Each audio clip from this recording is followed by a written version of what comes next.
اعوذ باللہ من الشیطان الرجیم بسم اللہ الرحمن الرحیم السلام علیکم ورحمۃ اللہ۔ حضرت صلی اللہ علیہ وآلہ وسلم کا بچوں سے حسن سلوک۔ ایک دفعہ مدینہ کے کچھ بچے ایک درخت کی اوٹ میں چھپ گئے تا وہ اچانک اپنے آقا کو سلام کہہ کر پہل کریں۔ جو ہی حضور صلی اللہ علیہ وآلہ وسلم تشریف لائے، آپ بھانپ گئے اور بلند آواز سے السلام علیکم کہہ کر پہل کی۔ ایک دفعہ حضرت انس کو نصیحت فرمائی کہ اے بچے، گھر میں جاؤ تو پہلے سلام کہا کرو، یہ تیرے اور تیرے گھر والوں کے لیے باعث برکت ہے۔ آپ صلی اللہ علیہ وسلم بچوں کے آرام و سکون کا بھی خیال فرماتے۔ جب نماز میں کسی بچے کے رونے کی آواز سنتے تو نماز کو مختصر کرتے اور فرماتے یہ بچے پر رحم ہے اور اس کی ماں پر بھی۔ اگر آپ کے پاس کھانے کی کوئی چیز ہوتی تو وہ بچوں میں تقسیم کر دیتے۔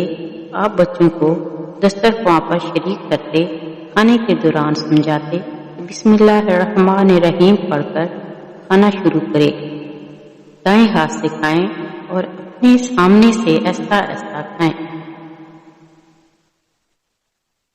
بچوں کے ساتھ مل کر کھانا کھا رہے ہوتے تو کھانے کے اختتام پر الحمدللہ بلند آواز سے کہتے تا بچے بھی شکر الہی کی عادت ڈالیں۔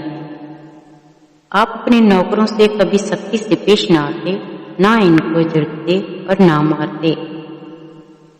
ایک بدو سردار نے جب حضور صلی اللہ علیہ وآلہ وسلم کو اپنے نواسوں کو چومتے دیکھا تو اس نے کہا کہ میرے 10 بچے ہیں، میں نے تو کبھی بھی کسی ایک کا منہ نہیں چوما۔ آپ نے فرمایا کہ اگر اللہ تمہارے دل سے محبت چھین لے تو میں کیا کر سکتا ہوں۔ نیز فرمایا اکثیروا قبلۃ اولادکم فإن لکم بکل قبلۃ درجات فی الجنات۔ کہ اے لوگوں، بچوں کو چوما کرو، ان کو چومنے کے بدلے تم کو جنت میں ایک درجہ ملے گا۔ جو بچوں کے ساتھ رحم و شفقت کا سلوک نہیں کرتا، اس کا ہمارے ساتھ کوئی تعلق نہیں۔ ایک موقع پر آپ صلی اللہ علیہ وآلہ وسلم نے بچوں کو جنت کی خوشبو بھی قرار دیا۔ آپ اپنے نواسوں کو مسجد میں لے جاتے اور ان کو مسجد کے آداب بھی بتاتے۔ آپ نے اپنے نواسوں کے متعلق ایک دفعہ فرمایا کہ اے اللہ، میں ان دونوں سے محبت کرتا ہوں اور جو ان سے محبت کرے ان سے محبت کا سلوک فرما۔ بلکہ بخاری کی ایک روایت میں ہے، حضرت اسامہ بن زید اور حضرت حسن کو حضور اپنی ران پر بٹھا لیتے اور فرماتے اے اللہ، میں ان دونوں سے پیار کرتا ہوں، تو ان سے محبت کر۔ ایک دفعہ ایک عورت نے اپنے بیمار بچے کے ساتھ حضور کے دربار میں حاضر ہو کر کہا حضور، یہ بچہ بے شمار بیماریوں میں مبتلا ہے، دعا کریں کہ مر جائے تا اسے تکلیفوں سے نجات ملے۔ ماں سے بڑھ کر شفیق وجود نے فرمایا کہ کیا میں یہ دعا نہ کروں کہ تیرا بچہ تندرست ہو جائے اور بڑا ہو کر جہاد میں شریک ہو اور شہادت کا درجہ پائے۔ چنانچہ ایسا ہی ہوا۔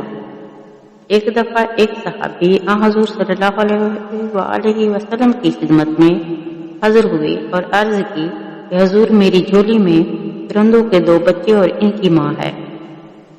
میں نے آج پرندوں کے 2 بچوں کو پکڑ کر جھولی میں ڈال لیا تو ان کی ماں سر پر منڈلانے لگی۔ جب میں نے جھولی کھولی تو وہ ماں ان بچوں کی محبت میں سیدھی میری جھولی میں آ گری۔ میں نے اس کو بھی بند کر لیا۔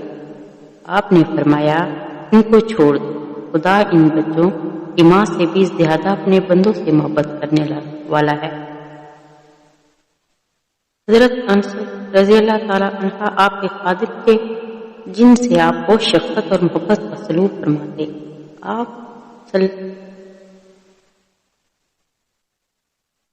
آپ رضی اللہ تعالی عنہ فرمایا کرتے کہ 10 سال تک میں نے حضور کی خدمت میں رہا، حضور نے مجھے کبھی نہ ڈانٹا نہ میری کسی کو صحیح غلطی اور کمزوری پر سرزنش کی۔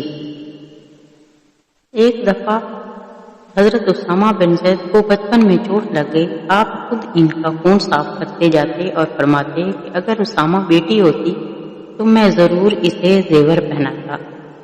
بچوں سے پیار کا سبق ہے۔ ایک یہودی لڑکا جو حضور کا خادم تھا ایک دفعہ بیمار ہوا تو حضور اس کی عیادت کے لیے تشریف لے گئے اور حال احوال پوچھا۔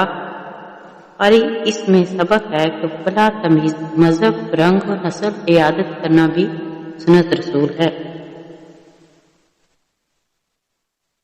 ایک جنگ میں مشرکین کے چند بچے مارے گئے۔ حضور کو علم ہوا تو آپ کو اس کا بہت رنج اور دکھ ہوا اور آپ صحابہ سے ناراض بھی ہوئے۔ فرمایا، خبردار بچوں کو قتل نہ کرو، ہر جان خدا کی فطرت پر پیدا ہوتی ہے۔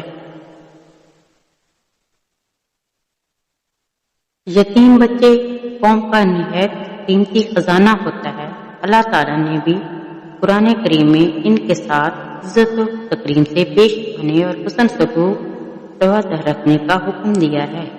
حضور صلی اللہ علیہ وآلہ وسلم نے جو خود بھی یتیم تھے فرمایا کہ انا وکافل الیتیم فی الجنۃ کہاتین،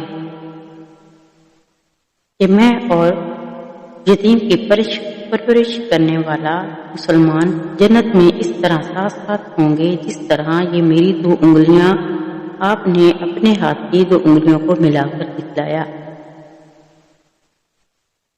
پھر فرمایا کہ جو شخص اپنے کھانے پینے میں یتیم کو شامل کرے اس کے لیے جنت واجب ہوگی۔ حضرت انس خادم رسول کو نماز پڑھتے دیکھ کر نصیحت کرتے ہوئے فرمایا، نماز میں اپنی نظر سجدے کی جگہ پر رکھا کرو اور ادھر ادھر نہ دیکھا کرو۔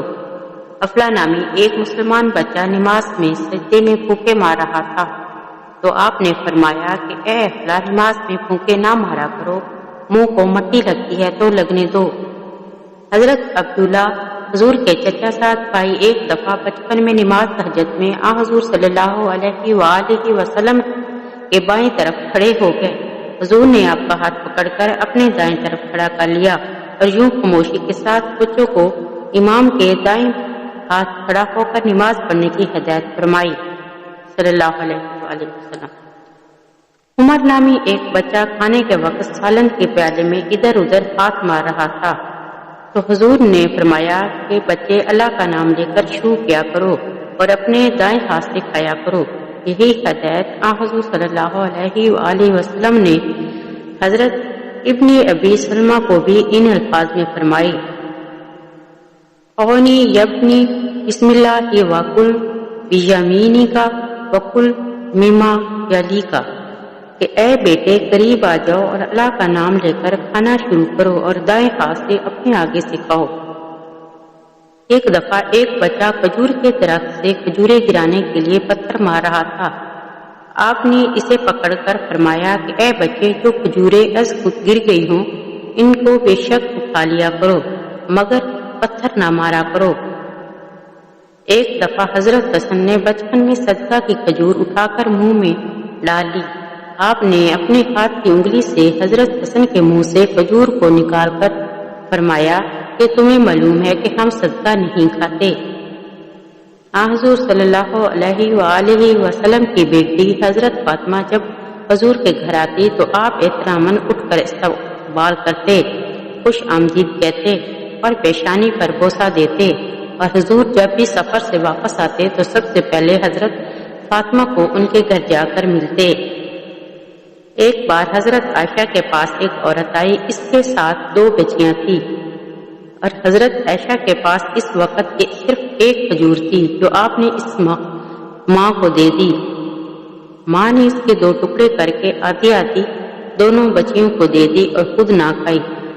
جب حضرت عائشہ نے حضور صلی اللہ علیہ وآلہ وسلم کو یہ واقعہ سنایا تو آپ نے فرمایا، عائشہ، جو شخص بھی لڑکیوں کی پیدائش کے ذریعے آزمایا جائے وہ ان کے ساتھ اچھا سلوک کرے یا یہ لڑکیاں اس کے لیے قیامت کے روز جہنم کی آگ سے ڈھال بن جائیں گی۔ گویا بچیوں جو کل کی مائیں ہیں اس کی احسن تربیت جنت کے حصول کا ضامن بنا دیتی ہیں۔ باقی آئندہ انشاءاللہ۔